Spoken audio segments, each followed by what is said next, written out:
Hace unos 2400 años, en la antigua ciudad de Atenas, vivió un hombre llamado Platón.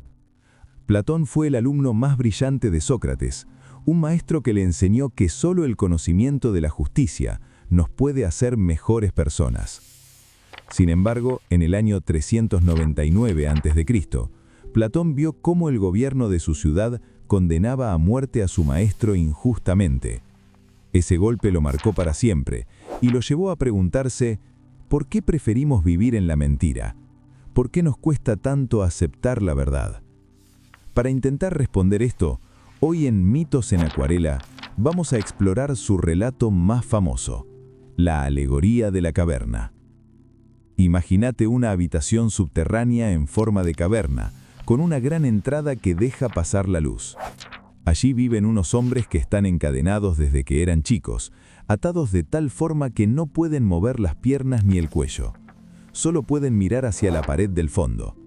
Detrás de ellos, en una zona más alta, arde un fuego. Entre el fuego y los prisioneros hay un camino elevado con un pequeño muro, parecido a las pantallas que usan los ilusionistas para sus trucos. Como los prisioneros tienen la cabeza inmóvil, lo único que ven son las sombras que el fuego proyecta en la pared. Para ellos, esas sombras son la única realidad que existe. Supongamos ahora que liberamos a uno de ellos. Si lo obligamos a levantarse y mirar hacia el fuego, sus ojos sufrirían por el brillo repentino.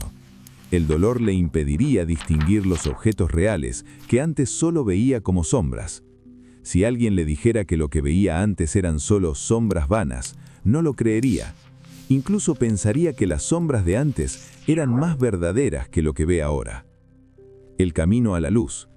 Si lo sacáramos de la caverna a la fuerza, llevándolo por el camino difícil hasta la luz del sol, el hombre sentiría mucha rabia y dolor.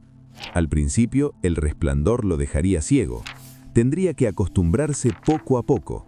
Primero vería las sombras en el exterior, después los reflejos en el agua y finalmente los objetos reales. Al final, podría contemplar al sol directamente y comprendería que él es el que produce las estaciones y le da vida a todo el mundo visible. El regreso. Este hombre, ahora feliz, decide volver a la caverna para rescatar a sus compañeros. Pero al entrar, sus ojos ya no funcionan en la oscuridad porque se acostumbraron a la luz. Cuando intenta explicarles que las sombras son solo copias de la realidad, los demás se ríen de él. Dicen que el viaje le arruinó la vista y que no vale la pena intentar salir. Es más, si este hombre intentara desatarlos para llevarlos a la luz, los prisioneros serían capaces de matarlo con tal de no abandonar su zona de confort. Ahora, vamos a comparar este relato con el mundo moderno, con las pantallas y los algoritmos que usamos todos los días. No tiene sentido decir que la tecnología es mala. De hecho, gracias a ella estás viendo este video.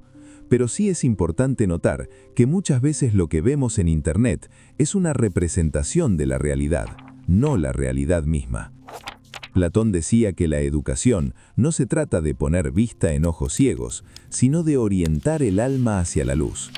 Estar afuera de la caverna hoy significa tener la curiosidad de buscar la fuente de la información y no quedarnos solo con lo que nos muestra un algoritmo. La verdadera luz no es la de la pantalla, sino la de nuestra propia capacidad de pensar y cuestionar. Para terminar, te dejo esta pregunta. Si hoy te dieras cuenta de que una de tus creencias más fuertes es solo una sombra proyectada por otros, ¿te animarías a salir a la luz, aunque el proceso sea difícil, o preferirías quedarte en la comodidad de la cueva? Si te gusta reflexionar sobre estos temas clásicos, suscríbete a Tuteart y activa la campanita para no perderte el próximo análisis. Comenta qué otra historia te gustaría que analicemos. Gracias por mirar y hasta la próxima.